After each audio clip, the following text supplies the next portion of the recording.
Fala, galera! E aí, pessoal, beleza? Mais Gel Convida com um amigo nosso, brother, Rodrigo Grabois. O professor Grabois aqui vai nos dar muitas dicas importantes. Roda a vinheta.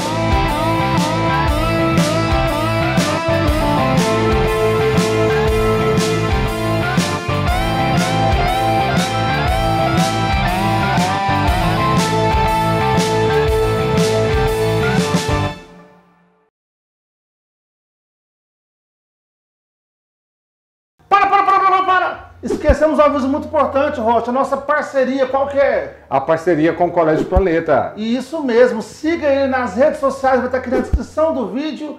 E acompanhe as novidades em relação a esse período de matrículas. Lá você vai fazer um extensivo legal, um semi-extensivo, beleza? Vai lá, pessoal. Então, pessoal, nós estamos aqui com meu amigo de longa data, professor Rodrigo Grabois, né? Ele escolheu um tema maravilhoso, mas primeiro eu queria que você se apresentasse, Grabois. Olá, gente, eu sou o Rodrigo Grabois, sou professor da área de História, né? Atualmente trabalho em instituição federal de ensino, e o tema que eu trouxe aqui hoje para a gente estar debatendo é justamente falando sobre algumas questões do desenvolvimento político no Brasil. E fazendo a seguinte pergunta: o gigante acordou? Será? Será que ele dormiu algum dia? Mas aí, pessoal, a política tem sido bastante debatida no Brasil, principalmente após 2013, aqueles protestos na Copa das Confederações, e tem saído aí uma mensagem de que o gigante acordou, que o brasileiro não é mais bobo, que agora ele não vai estar mais calado e que ele está pensando mais politicamente. Será verdade isso, Rodrigo? 2013 ele foi um momento muito importante da história política contemporânea brasileira, né? O movimento esse que a gente precisa deixar muito claro, ele começou aqui em Goiânia, né? Numa luta dos jovens estudantes pela questão vinculada ao preço das passagens, né? Que se desdobrou hoje no passe livre. Se você tem passe livre hoje dentro da cidade de Goiânia, é porque esses meninos e meninas, né, estudantes, sejam eles secundaristas ou universitários, eles foram para a luta, né? E levaram muita pancada lá no Tenor da Praça da Bíblia. Isso aí nos livros de história hoje é reconhecido, assim, intitulado como a Revolta dos 20 centavos. Né? Justamente. E a partir disso aí, se desdobrou em um movimento que até hoje ele é muito discutido, né? Que o movimento dos 20 centavos se desdobrou em movimentos que se diziam apartidários, não políticos e etc. Né? Inclusive trouxe isso para Berlim agora, o não político, né? O político que não é político. Político né? não político, né? Inclusive, até uma dica que eu dou para vocês assistirem é um documentário chamado Com Vandalismo. Então vai estar o link na descrição aqui do vídeo mostrando como foram esses protestos e como pessoas que começaram de maneira pacífica, de repente tiveram que, para se defender, agir com mais violência, né, nesse protesto. Mas então, professor Rodrigo, você como mestre e doutor em História, a gente pode afirmar que o gigante acordou só agora em 2013 ou que ele nunca dormiu? Quando essa expressão extremamente superficial de que o gigante teria acordado, pressupõe-se de que o Brasil, né, fosse um Brasil construído a partir de uma consciência política,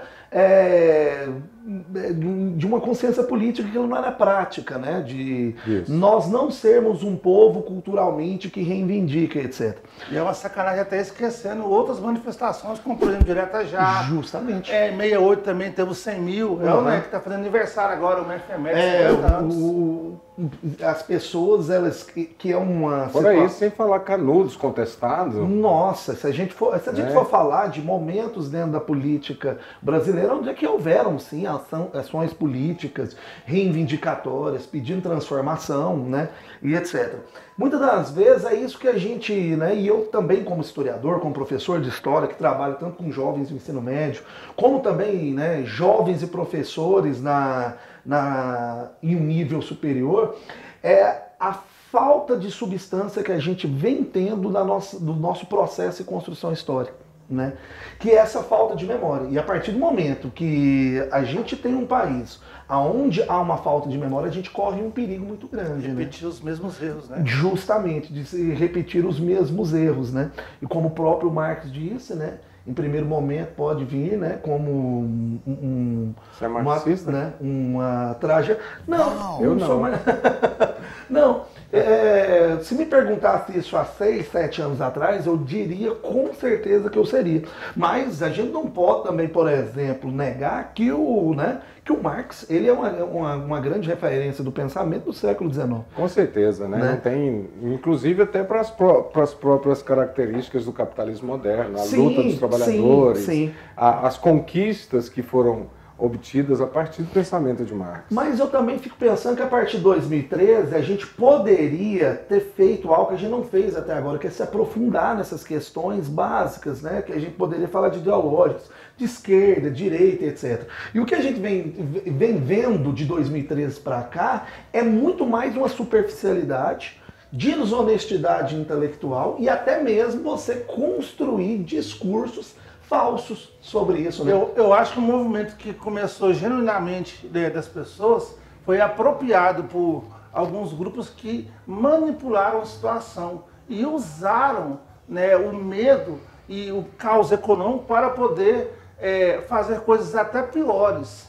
Então eles usam isso, inventam teorias mirabolantes para poder passar para a nossa população algo que é até pior do que a situação que gerou aquela descontentamento em 2013. É bom a gente destacar que esse movimento também veio a partir de um novo tipo de movimento na rede globalizada, né? Que com a utilização de redes sociais, herança até da Primavera Árabe, né? De 2011, de 2011, né? Depois veio o Gigante Acordou Aqui e uma série de outros movimentos, né? E outras regiões. A gente pode contextualizar isso também para sua prova. Wall Street ocupado. Ocupem Wall Street, né? Na Espanha também. Isso. Movimentos a partir de redes sociais, né? Porque a gente também não pode deixar, né, de deixar isso de fora, de que as redes sociais são sim um instrumento político hoje, né? Com certeza. E é um instrumento político onde você pode divulgar o que a gente está fazendo aqui agora. De uma maneira mais democratizada. A gente não precisa daquelas redes de informação que a gente tinha diretas, que era a televisão, a rádio, que a gente sabe que é monopolizada, né? Monopolizada por grupos familiares, né, que estão aqui Os oligarcas da mídia. Da mídia. A gente já está indo para centenas de anos, né? A gente já não fala mais de décadas, né? A gente já está falando já de centenas de anos que comandam, e hoje há a possibilidade de fazer o que a gente está fazendo aqui agora, de discutir livremente, né, sobre essas questões, né, e ter as redes sociais para poder fazer isso. Sendo que de 2013 essas redes sociais também elas contribuem para isso, mas também elas contribuem também para essa desonestidade intelectual que a gente vê aí sendo espalhada à torta e à direita. Por exemplo, pessoas que estão assistindo aqui agora teriam a capacidade de escrever nas redes sociais que elas vivem uma ditadura. Só para te avisar, se você vivesse uma ditadura, você não estaria vendo esse vídeo e você não poderia opinar sobre ele. Isso mesmo. Então, o que acontece é o seguinte, é que muitas pessoas têm, infelizmente, a preguiça de ler, a preguiça de estudar e que procuram uma solução pronta, uma espécie de missão hoje. Em 3 minutos você resolve a situação. E, de repente, essas pessoas, elas, tentando pensar de forma mais crítica, acabam sendo manipuladas por os desonestos intelectuais que inventam essas teorias mirabolantes, né? E quem não tem esse discernimento, não tem esse preparo, esse estudo, esse conhecimento de história, acaba mergulhando em uma bolha social, né? Tendo até teorias das mais absurdas. Como, por exemplo, tem gente que pensa que a Terra é plana, ou que a vacina causa autismo, né? Que nazismo ou então é de esquerda.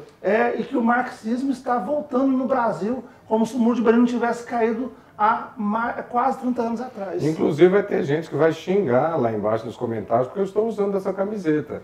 Né? Então, quer dizer, é estudar um pouco mais. Vive na Guerra Fria, né? Acha então que os comunistas, socialistas, comedores de criancinha estão tentando tomar o poder e acabar com a sociedade. Gente, como se a União Soviética não tivesse acabado, né, há quase 30 anos atrás. E o problema, justamente quando eu falo sobre a gente estar, apesar de a gente ter hoje né, uma super informação, uma grande quantidade, né? Tem alguns autores aí que vocês podem estar tendo contato, né, o Zygmunt Bauman, John Crary, Byung-Jung Han, né, que é um coreano que trabalha na Alemanha, que fala sobre o seguinte: a gente vive um momento onde você tem muita informação, mas a gente tem muita informação, isso não quer dizer que a gente transforma em conhecimento. Né? Tem um historiador chamado Roger Chartier, que ele falava o seguinte: um homem com 10 livros no século XIX, com 10 livros, ele conseguia produzir mais conhecimento do que uma pessoa hoje no século XX, do século XXI, com a internet e esse mundo tão aberto dessa forma. Mas enfim, nós estamos aqui querendo ouvir principalmente o pensamento do professor Rodrigo. Todas essas manifestações desse século XXI, o que a gente pode tirar de positivo? Teve coisa positiva nisso, professor? Claro que teve coisa positiva. Hoje você abre a possibilidade de você estar discutindo, né, essas situações. A gente percebe que essas discussões estão tomando o caminho da desonestidade intelectual? Sim, mas você abre a possibilidade também de você tentar fazer um debate o quê? Honesto, conceitual, né? E trazer isso para uma situação aonde você possa, né, ampliar essas ferramentas democráticas, que, por exemplo, é o caso das redes sociais. Isso também traz a possibilidade do debate, né? Hoje nós não somos mais proferidores de verdade, né? Eu ainda sou da geração de que o professor, o que ele fala, ele não poderia ser discutido. E hoje eu acho que também os donos, durante muito tempo, do que seria o conhecimento, eles estão também com muito medo de que haja a possibilidade desse debate, do questionamento e falta autocrítica, né? Justamente.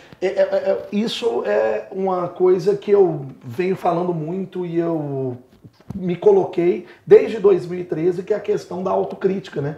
De me ver como professor, de me ver como uma pessoa que tá ali debatendo com os alunos e leva o conhecimento, porque você abriu essa possibilidade, né, da conversa, do diálogo, né, da possibilidade do choque de ideias, né, e etc. E se você não debater de forma clara, né, tentando explicar e tentando argumentar de forma mais educada, você corre o risco de espantar essas pessoas que estão com esse pensamento, né, meio que manipulado, e gerar uma grande bolha social. E aí você vai ter organizações muito grandes que vão usar essas pessoas para poder até manipular informações, como por exemplo aquele caso do Facebook com a Cambridge Analytica, onde ele manipulou informações pegando dados de pessoas, de usuários, e isso pode ser decisivo para a eleição do Trump e para o Brexit. E o Zuckerberg tendo que pedir desculpas e depois lá na União Europeia sobre esse assunto.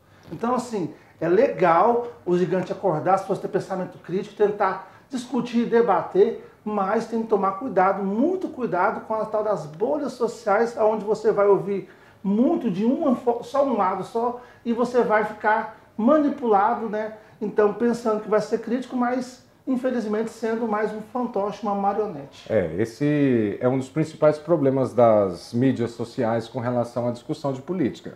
É a formação de bolhas, né, professor? A gente fica com uma ideia de que o nosso pensamento é o verdadeiro, é o supremo, e não aceita nem ouvir o outro lado, ou os argumentos, ou a falta dele. A gente fica naquele maniqueísmo da Guerra Fria. Ou está do meu lado, pensa como eu, ou está contra mim. E para fechar então, Rodrigo, fala para nós, o que você espera dessas eleições agora em 2018, né, em relação a esse pensamento político aí, e a questão também da manipulação?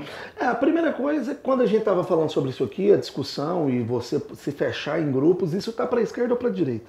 Quando a gente falou que desonestidade intelectual, a gente não está falando que é de um grupo nem de outro. Isso eu percebo. É nos dois campos, seja na esquerda, seja na direita. Esquerda produz fake news, a direita também produz fake news, né? Direita constrói os seus heróis, a esquerda também constrói os seus heróis.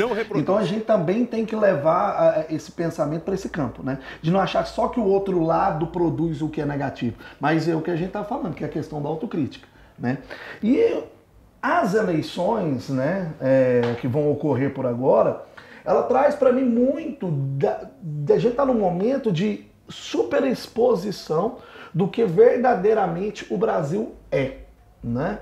Hoje as pessoas falam assim, o Brasil hoje se demonstra um país de muita intolerância, né? O Brasil era assim.